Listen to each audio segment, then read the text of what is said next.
आज बिपिन रावत का पार्थिव शरीर पंच तत्व में विलीन हो जाएगा। उनका पार्थिव शरीर 3 कामराज मार्ग उनके आवास पर अंतिम दर्शन के लिए रखा जाएगा।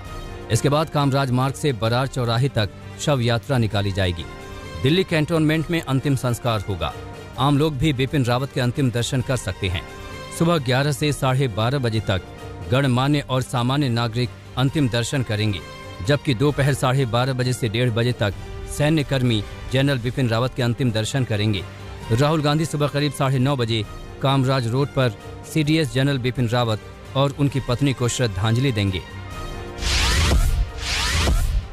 कल रात करीब 8 बजे तमिलनाडु के सुलूर से उनका पार्थिव शरीर पालम एयरबेस पहुंचा, जहां श्रद्धांजलि सभा में लोग शामिल हुए। प्रधानमंत्री नरेंद्र मोदी भी बिपिन रावत को श्रद्धांजलि देने पालम एयरबेस पहुंचे, जहां बिपिन रावत पर पुष्प समर्पित कर उन्हें नमन किया। इसके अलावा हादसे में जान गंवाने वाले बाकी वीर जवानों को भी PM ने श्रद्धांजलि दी, जिसके बाद PM ने परिजनों से भी बात की और हादसे पर खेद व्यक्त किया। PM के अलावा रक्षा मंत्री राजनाथ सिंह ने भी बिपिन रावत को श्रद्धांजलि दी। इसके अलावा तीनों सेना के प्रमुख और NSA अजीत डोभाल भी कार्यक्रम में शामिल हुए।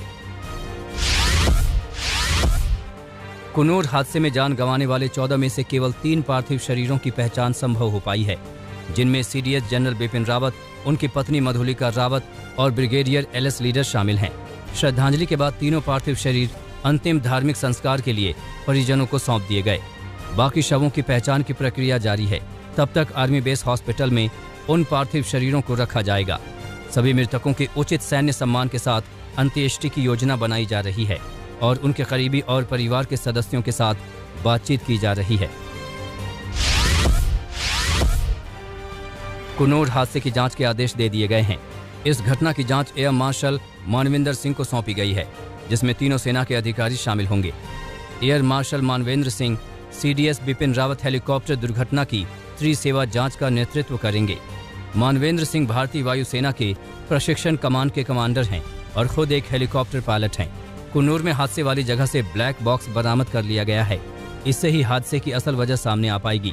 ब्लैक बॉक्स स्टील या टाइटेनियम से बने इलेक्ट्रिक रिकॉर्डिंग डिवाइस है, जो विमान के क्रैश होने पर जांचकर्ताओं को हादसे की वजह जानने में मदद करती है।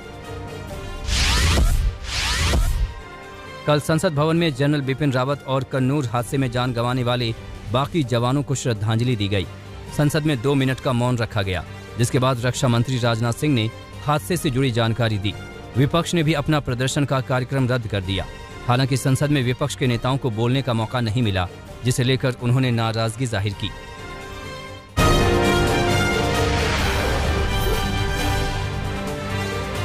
कल शाम तिरंगे में लिपटे वीरों के शव पालम एयरपोर्ट पहुंचे तो हर कोई गमजदा हो गया। एयरपोर्ट पर CDS जनरल बिपिन रावत का परिवार मौजूद था। दोनों बेटियां अपने पिता को इस तरह से देखने के लिए तैयार नहीं थी। बार बार अचेत होती बेटियों को हिम्मत दी जा रही थी। पालम एयरपोर्ट पर NS पहुंचे थे, आर्मी के बड़े अफसर पहुंचे थे और नौसेना और वायुसेना के अफसर भी मौजूद थे। अमेरिका के विदेश मंत्री ने जनरल रावत के निधन पर गहरा शोक जताया है। एंटनी ब्लिंकन ने कहा कि हम जनरल रावत को असाधारण सैन्य कर्मी के रूप में याद रखेंगे, जिन्होंने अपने देश की सेवा की। उन्होंने भारत अमेरिका सैन्य रिश्तों को मजबूत करने में भी अहम भूमिका अदा की। देश भर में जनरल रावत और देश के महान सपूतों को श्रद्धांजलि देने का सिलसिला जारी है। राजकोट के कॉलेज में छात्रों ने उनकी याद में मोमबत्तियां जलाई। ग्वालियर में छात्रों ने जनरल रावत की याद में रंगोली बनाई और उनके महान कामों को याद किया। वाराणसी में गंगा आरती के दौरान विशेष प्रार्थना की गई। दीपमालाओं से लिखा गया शत शत नमन। वाराणसी के विश्व विख्यात दशाश्वमेध घाट की संध्या आरती के दौरान भी श्रद्धालुओं और पुजारियों ने मिलकर मृतकों को नमन किया और उनकी तस्वीरों के साथ 2 मिनट का मौन रखकर मां गंगा से उनकी आत्मा की शांति के लिए प्रार्थना की।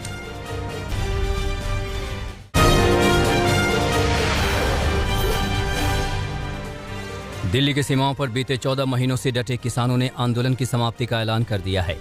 11 दिसंबर से सिंघू बॉर्डर, गाजीपुर बॉर्डर समेत तमाम जगहों से किसान घर वापसी शुरू कर देंगे। इसके बाद 13 दिसंबर को किसान अमृतसर के स्वर्ण मंदिर में अरदास करेंगे और अपने घरों को पहुंच जाएंगे। सरकार की ओर से मिले नए प्रस्ताव पर किसान संगठनों में सैद्धांतिक सहमति पहले बन गई थी, लेकिन गुरुवार दोपहर को इस पर लंबी चर्चा के बाद फैसला हुआ। इस मीटिंग में किसान संगठनों के 200 से ज्यादा प्रतिनिधि मौजूद थे। किसान मोर्चा ने साफ किया है कि आंदोलन को खत्म नहीं किया जा रहा है, इसे अभी स्थगित किया गया है। अगर सरकार दाएं बाएं होती है तो आंदोलन फिर शुरू करने का फैसला लिया जा सकता है। 15 जनवरी को संयुक्त किसान मोर्चा की फिर बैठक होगी, जिसमें समीक्षा होगी। किसानों ने आंदोलन को किसानों की जीत बताया, वहीं कई जगहों पर किसानों ने जश्न भी मनाया। घर वापसी का ऐलान है, 11 तारीख से जाने शुरू होंगे लोग। और कल एक दुखद घटना है, उनका अंतिम संस्कार, जो हमारे शहीद हुए हैं, जो जवान हैं, उसके साथ में देश के दुख की घड़ी में हम देश के साथ में खड़े हुए हैं, जवानों के साथ में खड़े हुए हैं। और परसों के बाद में अपना लोग अपने ढोल वोल लेकर अपने गांव की तरफ को प्रस्थान करेंगे। दरबार साहब जाने का प्लान है? दरबार साहब जाने का प्रोग्राम है, और जब जत्थेबंदी जाएगी, साथ 13 तारीख का है, तो दरबार साहब हम सबसे पहले घर जाने से पहले एक बार दरबार साहब जाएंगे। कोरोना के नए म्यूटेंट वेरिएंट ओमिक्रॉन को देखते हुए सरकार की सख्ती बढ़ रही है। सरकार ने अंतर्राष्ट्रीय उड़ानों पर लगी रोक को 31 जनवरी तक बरकरार रखने का निर्णय लिया है। ये पाबंदी ऑल कार्गो फ्लाइट और स्पेशल मंजूरी प्राप्त फ्लाइट के लिए नहीं है। कोविड-19 के खतरे को देखते हुए 26 नवंबर 2021 को जारी सर्कुलर में कुछ बदलाव किए गए हैं। लालू प्रसाद यादव के छोटे बेटे और बिहार के पूर्व उप मुख्यमंत्री तेजस्वी यादव ने गुरुवार को शादी रचा ली है। तेजस्वी यादव ने दिल्ली के एलेक्सिस से शादी रचाई है। दोनों की शादी हिंदू रीति रिवाज के साथ संपन्न हुई। तेजस्वी और एलेक्सिस दोनों एक दूसरे को 6 साल से जानते हैं और पुराने दोस्त हैं। शादी तेजस्वी की बहन के सैनिक फार्म हाउस में हुई, जहां करीबी लोगों ने शिरकत की। बॉलीवुड एक्टर कटरीना कैफ और विक्की कौशल भी शादी के बंधन में बंध गए हैं। कटरीना कैफ ने इंस्टा पर शादी की तस्वीरें शेयर कर अपनी शादी का ऐलान किया है। विक्की कौशल और कटरीना कैफ की शादी की तस्वीरों के साथ उनकी वरमाला का वीडियो भी सामने आ गया है। आतिशबाजी, ढोल नगाड़ों के साथ मेहमानों के बीच कपल की वरमाला हुई। कटरीना ने रेड कलर का लहंगा और विक्की ने ऑफ व्हाइट शेरवानी पहनी। राजस्थान के सवाई माधोपुर स्थित 6 सेंसेस फोर्ट में दोनों की शादी संपन्न हुई।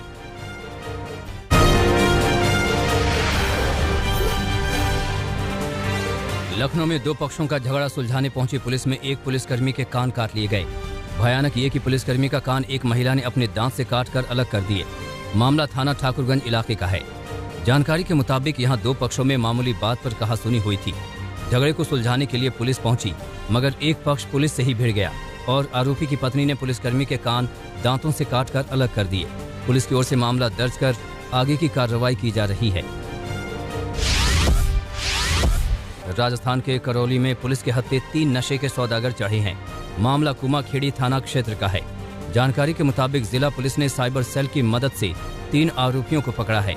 तीनों आरोपियों के पास से 180 ग्राम स्मैक मिली है। स्मैक की अंतर्राष्ट्रीय बाजार में कीमत करीब 35 लाख रुपए बताई जा रही है। पुलिस ने आरोपियों के पास से 2 बाइक भी बरामद की है। पुलिस आगे की जांच कर रही है। पश्चिम बंगाल के हुगली में ड्यूटी पर तैनात पुलिस के एक सिविक वॉलंटियर को 5 लोगों ने लाठी डंडे से बुरी तरह पीटा। बताया जा रहा है कि पिटाई करने वाले नशे में थे। मामला आरामबाग थाना क्षेत्र का है। जानकारी के मुताबिक नशे में धुत 5 लोगों से वॉलंटियर की बहस हुई थी, जिसके बाद 5 ने मिलकर वॉलंटियर को पीटा। सूचना मिलते ही मौके पर भारी भरकम पुलिस फोर्स पहुंची, जहां 4 लोगों को नशे की हालत में पुलिस ने गिरफ्तार कर लिया। एक की तलाश जारी है। कानपुर में जालौन के एक प्रतियोगी छात्र ने फांसी लगाकर जान दे दी। मामला कल्याणपुर थाना क्षेत्र का है। प्रतियोगी छात्र ने मरने से पहले अपनी प्रेमिका की तस्वीर पर लिखा प्यार में धोखे की बात लिखी थी। साथ में सुसाइड नोट में ये भी लिखा कि उसकी प्रेमिका को परेशान न किया जाए। प्रतियोगी छात्र एक हॉस्टल में रहकर तैयारी कर रहा था। पुलिस ने शव को पोस्टमार्टम के लिए भेज दिया है और आगे की कार्रवाई में जुट गई है। मध्य प्रदेश के सागर में जीआरपी ने भारी मात्रा में गांजे की खेप बरामद की है। मामला सागर जीआरपी थाना का है, जहां जीआरपी को रेलवे यार्ड में खड़ी एक मालगाड़ी की बोगी से 2 क्विंटल 64 किलो से ज्यादा गांजा बरामद हुआ है। ये गांजा 11 बोरियों में रखे गए थे। गांजे की कीमत 26 लाख से ज्यादा आंकी जा रही है। अब जांच की जा रही है कि गांजा किसका है और कहां से इसे किसने चढ़ाया।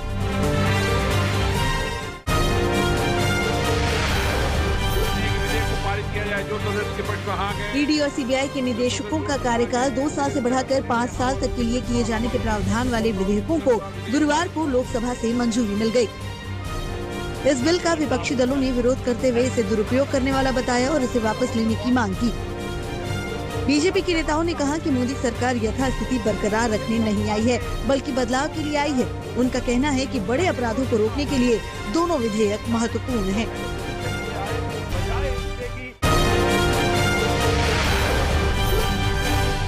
अमेरिका ने भारत के पहले CDS जनरल बिपिन रावत के असामयिक निधन पर दुख जताया है। कहा, जनरल रावत भारत अमेरिका रक्षा संबंधों के मजबूत समर्थक थे। इजराइल के PM नफ्ताली बेनेट ने भी जनरल रावत को अच्छा दोस्त बताया। UN महासचिव गुतरेस ने शोक संवेदना जाहिर की।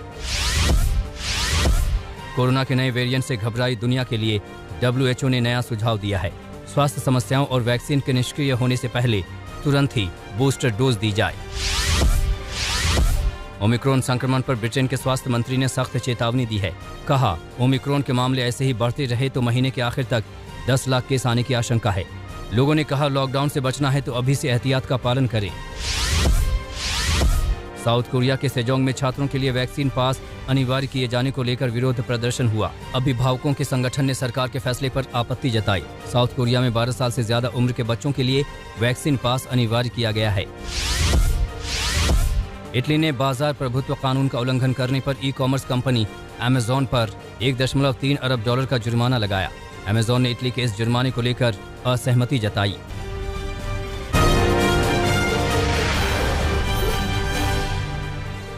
अमेरिका के नाइग्रा फॉल्स में फंसी कार का हेलीकॉप्टर के जरिए रेस्क्यू हुआ। कार में एक महिला थी जिसे US कोस्ट गार्ड ने सुरक्षित बचा लिया।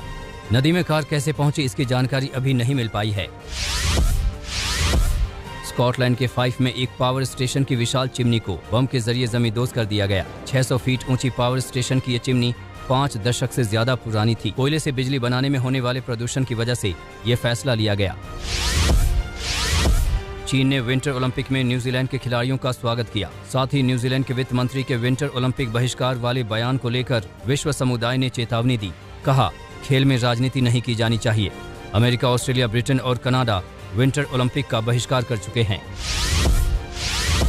चैंपियंस लीग के नॉकआउट मुकाबले से पहली बार बार्सिलोना बाहर हो गया है। बायर्न म्यूनिख ने बार्सिलोना को 3-0 से हरा दिया है। 5 बार का champions league world champion Barcelona 17 सालों से नॉकआउट मुकाबलों में जीत दर्ज करता आया है। ब्रिटेन के प्रधानमंत्री बोरिस जॉनसन की पत्नी कैरी ने बेटी को जन्म दिया। जॉनसन दंपति को एक लड़का भी है जिसका जन्म अप्रैल 2020 में हुआ था। बच्चे का नाम विलफ्रेड है। जॉनसन को पहले की अपनी शादियों से 5 बच्चे हैं।